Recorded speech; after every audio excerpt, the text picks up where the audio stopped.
وكفى وسلام على عباده الذين اصطفى أما بعد فأعوذ بالله من الشيطان الرجيم بسم الله الرحمن الرحيم يا أيها الذين آمنوا عليكم أنفسكم لا يضركم من ضل إذا اهتديتم إلى الله مرجعكم جميعا فينبئكم بما كنتم تعملون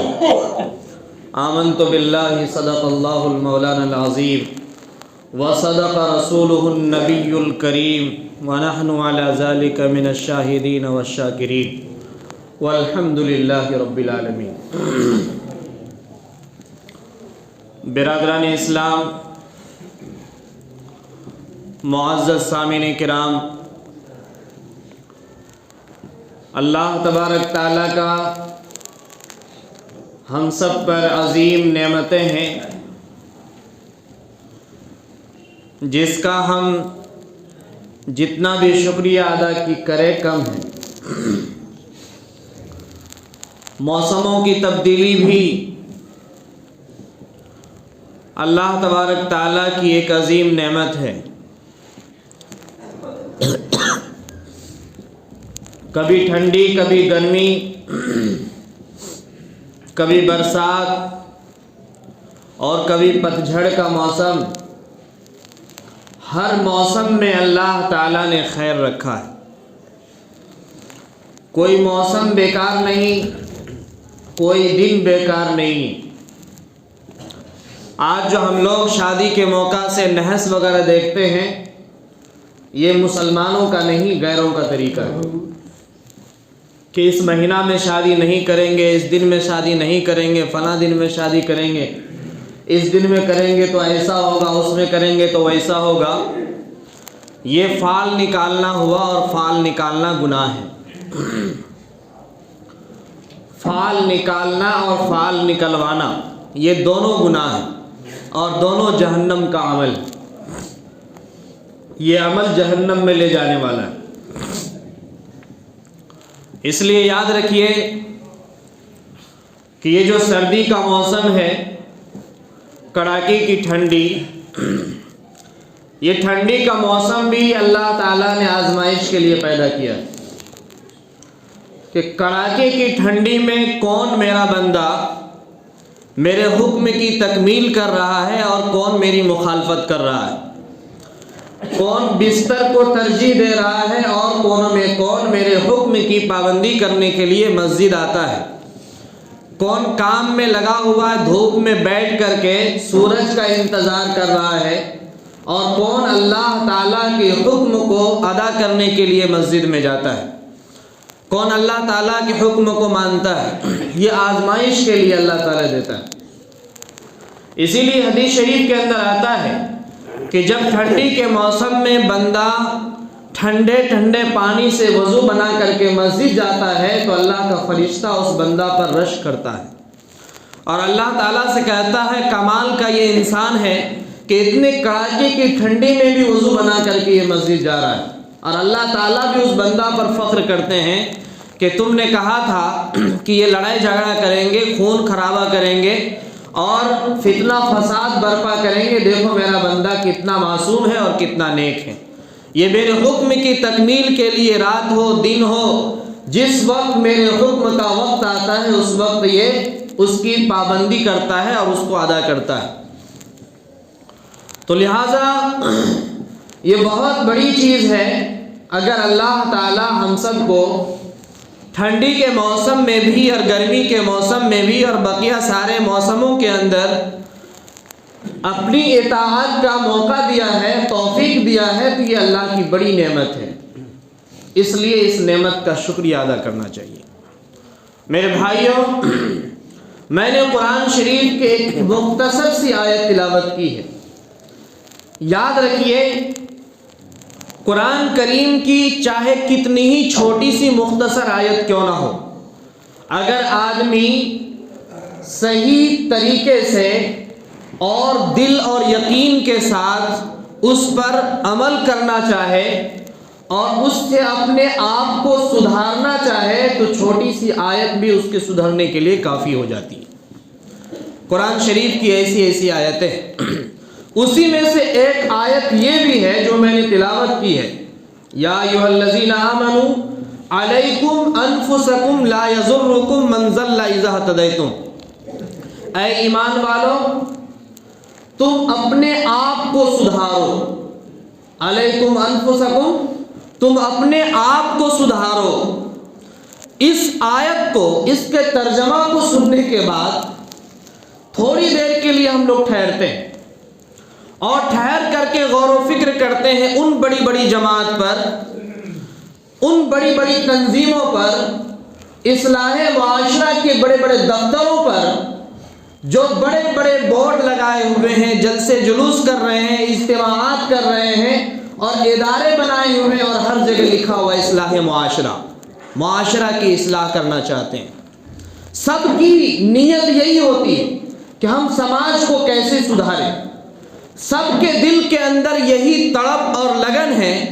کہ سماج اور معاشرہ کس طرح سے سدھر جائے۔ لیکن جب زمین پر اتر کر کے ہم دیکھتے ہیں کہ کتنا پرسنٹ سدھرا ہے آدمی، کتنی اصلاح ہوئی ہے، تو پتہ چلتا ہے کہ بہت کم اصلاح ہوا ہے۔ کیوں؟ اس کی وجہ کیا ہے؟ اس کی وجہ یہ ہے کہ ہر آدمی دوسرے کی اصلاح کرنا چاہتا ہے، ہر آدمی دوسرے کو سدھارنا چاہتا ہے، ہر آدمی دوسرے کو راہ راست پر لانا چاہتا ہے۔ ہر آدمی کے اندر یہ طلب اور یہ فکر بڑھ رہی ہے کہ وہ آدمی کیسے سدھر جائے، وہ آدمی کیسے لائن پر آ جائے، اور اپنی فکر انہیں خود نہیں، اپنی فکر بالکل بھی نہیں ہے، لیکن دوسرے کے لیے بہت زیادہ متفکر ہے۔ آپ مجھے بتائیے کہ اگر کسی کے پیٹ میں شدید درد ہو اور دوسرا آدمی ہے جس کو نزلہ ہو رہا ہے، سردی ہو رہا ہے یا معمولی سا درد ہے، تو وہ آدمی پیٹ میں جس کو درد ہے وہ خود اپنا علاج کرے گا کہ دوسری کی فکر کرے گا؟ کس کی علاج کرے گا؟ وہ اپنے پیٹ میں جو درد ہے اس کی علاج کرنے کی فکر کرے گا۔ حضرت ذوالنور مصری رحمۃ اللہ علیہ بہت بڑے اللہ والے، پائے کہ ولی اللہ ہیں، ان کے پاس چند لوگ آئے اور انہوں نے کہا کہ ہمارے علاقے میں قحط سالی ہو گئی ہے، اللہ سے دعا کر دیجئے بارش ہو جائے، لوگ مر رہے ہیں، جانور مر رہے ہیں اور کھیت سے اناج نہیں نکل رہا ہے، بہت پریشان ہیں۔ انہوں نے کہا ایک بات بتاؤں؟ کہا کیا؟ کہا ایسا محسوس ہوتا ہے کہ اس روئے زمین پر مجھ سے برا گندا کوئی نہیں ہے، اور ایسا لگتا ہے کہ میرے ہی وجہ سے بارش نہیں ہو رہی ہے، اگر ہم یہ علاقہ چھوڑ کر چلے جائیں تو اللہ تعالیٰ بارش برسا دے۔ ذوالنور مصری رحمۃ اللہ علیہ بہت بڑے پائے کے بزرگ اللہ والے، بہت بڑے اللہ والے، وہ کہہ رہے ہیں ایسا لگتا ہے اس روئے زمین پر مجھ سے گندا آدمی کوئی نہیں ہے، اور میرے ہی وجہ سے کہیں ایسا نہ ہو کہ بارش نہیں ہو رہی ہے، اور ہم اس جگہ کو چھوڑ کے چلے جائیں تو اللہ تعالیٰ آسمان سے بارش برسا دے۔ یہ ہے فکر، اپنے آپ کو سنوارنے کی فکر، اپنے آپ کے اندر ایمان کی نور، ایمان کی روشنی جلانے کی فکر، کہ اتنے بڑے اللہ والے، دنیا اللہ والے کہہ رہی ہے، اس کے باوجود ان کے دل کے اندر جو ضمیر ہے وہ ضمیر کہہ رہا ہے کہ نہیں، ہم سے گندا کوئی انسان نہیں، ہم سے گندا کوئی انسان نہیں۔ حضرت مولانا اشرف علی تھانوی رحمۃ اللہ علیہ جو تقویٰ کا ایک نمونہ ہے، اس زمانے کے لیے تقویٰ میں ان کا مثال دیا جاتا ہے، بڑی بڑی ڈھیر ساری کتابیں انہوں نے لکھی ہے۔ مولانا اشرف علی تھانوی رحمۃ اللہ علیہ، ان کی ایک کتاب ہے سوال و جواب، ہر مشکل سوال کا جواب انہوں نے لکھا ہے، اور بہت قیمتی باتیں ہیں اس کے اندر، بڑی قیمتی باتیں، سوال و جواب، ہر مشکل سوال کا جواب۔ مولانا اشرف علی تھانوی رحمۃ اللہ علیہ سے ان کے مجلس میں ایک خلیفہ نے سوال کیا،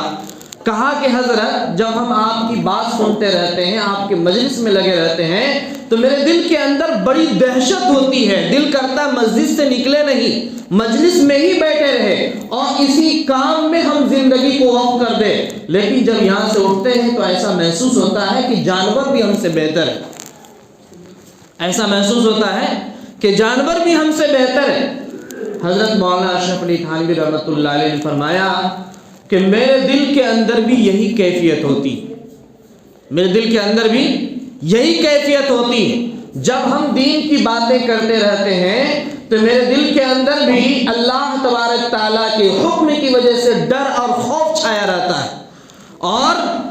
اپنے آپ کو سب سے زیادہ پاکیزہ سمجھتا ہوں، لیکن اس کے بعد پھر میری کیفیت بھی ویسی ہو جاتی ہے۔ مولانا اشرف علی تھانوی رحمۃ اللہ علیہ جو بے مثال تقویٰ کے نمونہ ہیں، انہوں نے اس طرح کے الفاظ کہی کہ میرے اندر بھی وہ کیفیت پیدا ہوتی۔ ذرا ہم لوگ اپنے اوپر غور کریں۔ حضرت حنظلہ رضی اللہ تعالیٰ عنہ بڑے قداور صحابی ہیں، اس کو غسیل ملائکہ بھی کہتے ہیں، کیونکہ فرشتہ نے ان کو غسل دیا تھا۔ فرشتہ نے حضرت حنظلہ کو غسل دیا تھا، شادی ہوئی تھی، اگلے دن جہاد کا حکم ہوا، وہ جہاد کے لیے صبح سویرے اٹھے چلے گئے، ناپاکی کے حالت میں تھے، چونکہ ٹائم اتنا نہیں تھا کہ غسل کر لیتے، بہت دور جانا تھا، اور جب شہید ہوئے تو ان کی لاش ایک سائڈ میں پڑی ہوئی تھی، فرشتوں نے ان کو غسل دیا، اور پورے میدان کے اندر خوشبو سے تر ہے پورا میدان۔ آپ صلی اللہ علیہ وسلم سے صحابی نے پوچھا، یا رسول اللہ یہ خوشبو کہاں سے آ رہی ہے؟ تو آپ صلی اللہ علیہ وسلم نے جبرائیل امین کی مدد سے کہا کہ حنظلہ کو غسل دیا جا رہا ہے اور فرشتہ غسل دے رہے ہیں، جنت کے پانی سے اس کو غسل دے رہے ہیں۔ اس وجہ سے یہ وہی حنظلہ ہے جنہوں نے آپ صلی اللہ علیہ وسلم کی خدمت میں آ کر کے درخواست کی اور کہا، یا رسول اللہ جب آپ کی مجلس میں ہوتے ہیں تو میری حالت بہت متغیر ہوتی ہے، بہت پریشان ہوتے ہیں، اور دنیا کی طرف دیکھنے کا دل نہیں چاہتا ہے، عجیب و غریب کیفیت ہوتی ہے میرے دل کی، اور میں چاہتا ہوں کہ دنیا کی طرف نظر نہ ڈالوں، لیکن جب مجلس سے اٹھ کے چلا جاتا ہوں تو یہ کیفیت میرے دل سے ختم ہو جاتی ہے، پھر دنیا میں گھس جاتا ہوں اور اپنے آپ کو منافق محسوس کر رہا ہوں۔ یا رسول اللہ میں تو ہلاک ہو گیا، کیا میں منافق ہوں؟ آپ صلی اللہ علیہ وسلم نے فرمایا کہ نہیں، حنظلہ جو کیفیت میری مجلس میں تم کو ہوتی ہے وہ کیفیت مسجد سے باہر بھی اگر ہونے لگے تو فرشتہ آ کر کے تم سے مصافحہ کریں گے۔ کیا فرمایا؟ جو کیفیت مسجد کے اندر مجلس کے اندر ہوا کرتی ہے وہی کیفیت اگر باہر بھی ہو تو پھر تو فرشتہ آ کر کے تم سے مصافحہ کریں گے اور تمہارے پاؤں کے نیچے پر بچھائیں گے، لیکن یہ کیفیت ہمیشہ نہیں ہوتی ہے۔ اور ایک مسلمان کو چاہیے، جب مسلمان دیکھیں گے کہ جب وہ بیمار ہوتا ہے، پریشان ہوتا ہے، کہیں سے کوئی مددگار نظر نہیں آتا، اپنے پڑوسی آس پاس کے لوگ بھی دیکھنے کے لیے تاتار لگائے رہتے ہیں، پے در پہ لوگ آتے ہیں، لیکن ایک آدھ دن دیکھتے ہیں، اس کے بعد چھوڑ دیتے ہیں، اپنی اپنی جگہ چلے جاتے ہیں۔ ایسے عالم میں جب وہ بیمار اپنے بستر پر پڑا ہوا ہے، کوئی دیکھنے کے لیے بھی اب آنے کے لیے تیار نہیں ہے، گھر کے آدمی ہی دیکھتا ہے اور پریشان حال پڑا ہوا ہے، ایسے آدمی کے دل سے ایک آواز نکلتی ہے، وہ آواز یہ ہوتی ہے کہ اے رب کائنات، تو ہی نے صحت دیا تھا، تو ہی نے زندگی دی تھی، اور تو ہی بیماری دیا ہے، اس بار اگر تو ٹھیک کر دے گا تو ہم کبھی نماز نہیں چھوڑیں۔ یہ الفاظ، یہ جملہ ہم نے تقریباً 100 آدمی سے سنا، 100 آدمی سے سنا ہے۔ حضرت دعا کر دی، اس بار اگر ٹھیک ہو گیا تو میں کبھی نماز نہیں چھوڑوں گا۔ اس بیماری نے مجھے یہ سبق دیا ہے کہ دنیا کچھ بھی نہیں ہے، دنیا کچھ بھی نہیں ہے۔ اس بیماری نے ہمیں بتا دیا کہ دنیا میں کچھ بھی نہیں ہے، آنکھ بند ہوتے ہوئے مکان وہی ہے، دکان وہی ہے، رشتہ دار وہی ہے، سب کچھ خالی، بس تنہے تنہا قبر میں جا رہے ہیں، تنہے تنہا جا رہے ہیں۔ لیکن دنیا کی لالچ، دنیا کی محبت، دنیا کی مشغولی اس طرح سے دل و ضمیر کو حاوی کر لیا ہے، اور شیطان اس طرح سے دماغ پر چھا گیا ہے اور دل میں اپنا گھونسلہ بنا لیا ہے کہ یہ شیطان باہر نکلنے ہی نہیں دیتا ہے۔ بار بار ہمارے نوجوان ساتھی بولیں گے کہ حضرت ہم چاہتے ہیں کل سے نماز پڑھیں، ہم چاہتے ہیں کہ ہم نماز نہ چھوڑیں، لیکن ہو ہی نہیں پاتا ہے، ہو ہی نہیں پاتا ہے۔ یاد رکھیے، شیطان نے، ابلیس نے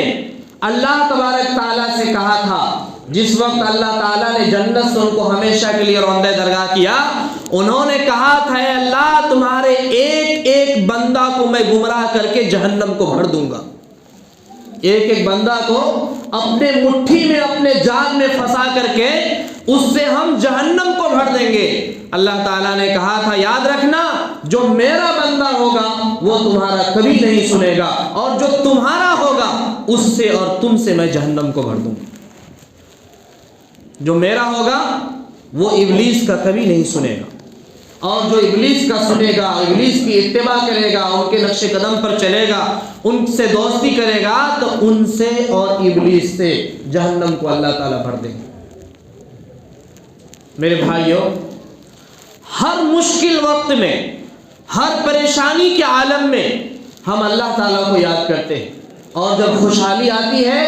پھر اللہ کو بھول جاتے ہیں،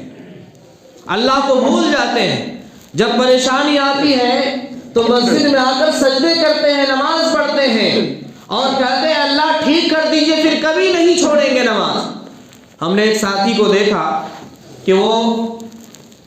غیر وقت میں نماز پڑھ رہے تھے، مکروہ ٹائم میں نماز سے فارغ ہوئے تو ہم نے ان کو سلام کیا، بلایا، بلانے کے بعد پوچھا کس چیز کی نماز پڑھ رہے تھے، تو انہوں نے کہا صلاۃ الحاجت کی نماز پڑھ رہے تھے۔ ہم نے پوچھا کیوں، وجہ کیا ہے؟ کہا کہ حضرت 3 دن سے سوئے نہیں ہیں، بہت پریشان ہیں۔ ہم نے کہا 3 دن سے نیند نہیں آ رہی تو آپ مکروہ ٹائم میں نماز پڑھنے آ گئے، جس وقت اللہ نے نماز فرض کیا اس وقت کہاں تھے آپ؟ جس وقت میں آپ صحیح تھے، نیند آ رہی تھی، کھانا ہضم ہو رہا تھا، دماغ میں چکر نہیں دے رہا تھا، دماغ میں ٹینشن نہیں ہوتا تھا، پریشانی نہیں آتی تھی، آپ خوشحال تھے، تو اس وقت فرائض بھی چھوڑ دیے، اور آج 3 دن سے نیند نہیں آ رہی ہے تو مکروہ ٹائم میں آپ صلاۃ الحاجت کی نماز پڑھ رہے ہیں۔ آپ کو یہ بھی نہیں پتا کس وقت نماز پڑھی جاتی، کس وقت نماز نہیں پڑھی جاتی۔ تو انہوں نے کہا غلطی ہو گئی، اس ٹائم میں اب آگے سے نہیں پڑھیں گے، لیکن ہاں وعدہ کرتے ہیں آج کے بعد ہماری نماز قضا نہیں ہوگی۔ مشکل سے 10 دن انہوں نے نماز پڑھا اور اس کے بعد نماز چھوڑ دی، تاج پہ رکھ دیا نماز، پھر اسی دنیا میں لگ گئے، ٹھیک ہو گئے، پریشانی ختم ہو گئی، پھر اپنے کام میں لگ گئے۔ میرے بھائی، یہ دنیا اللہ نے اپنی اصلاح کے لیے پیدا کیا، ہر انسان کو اپنی اصلاح کر کے اس دنیا سے جانا ہے، اور اللہ تعالیٰ کے پاس جو جائیں گے، الذی خلق الموت والحیات لیبلوکم ایکم احسن عملا، ہم نے زندگی اور موت اس لیے دیا ہے تاکہ ہم دیکھیں کون اچھے اعمال کر کے آتا ہے۔ آپ سونے کا گھر بنا کے لے کے چلے جائیں گے، اللہ تعالیٰ کو سونے کا گھر نہیں چاہیے، اللہ تعالیٰ کو آپ کی موٹی موٹی دیواریں نہیں چاہیے، اللہ تعالیٰ کو آپ کا کاروبار نہیں چاہیے، اسی لیے کہا حلال روزی کماؤ۔ اللہ پیدا کیا ہے تو اللہ سونا کا گھر بنا سکتا تھا، اللہ کے خزانے میں کسی چیز کی کمی نہیں ہے، لیکن اللہ مشغولی میں ڈال کر کے امتحان لینا چاہتا تھا۔ اللہ تعالیٰ بہت سارے کام دے کر کے اللہ آزمانا چاہ رہا ہے کہ یہ بندہ سارے مشغولی میں پھنس کر کے مجھے یاد رکھتا ہے یا مجھے بھول جاتا ہے۔ اللہ سے کون سی چیز باہر ہے؟ اللہ کیا نہیں کر سکتا ہے؟ وہ تو لمحوں میں زمین کو زیر و زبر کر سکتا ہے، آسمان کو نیچے اور زمین کو اوپر، لمحوں میں کوئی نہیں روک سکتا، کوئی نہیں ٹوک سکتا۔ بہت ساری قومیں آئیں، قوم عاد، قوم سمود، اپنے ہاتھوں سے بڑے بڑے پہاڑوں کو تراش کر کے عالی شان مکان بناتے تھے، اس میں رہتے تھے، لیکن آج وہ مکان تو گواہ ہے لیکن اس مکان میں رہنے والے کوئی نہیں۔ اس کی مثال کے لیے اللہ نے قرآن میں بیان فرما دیا ہے کہ ہم نے قوم عاد، قوم سمود کو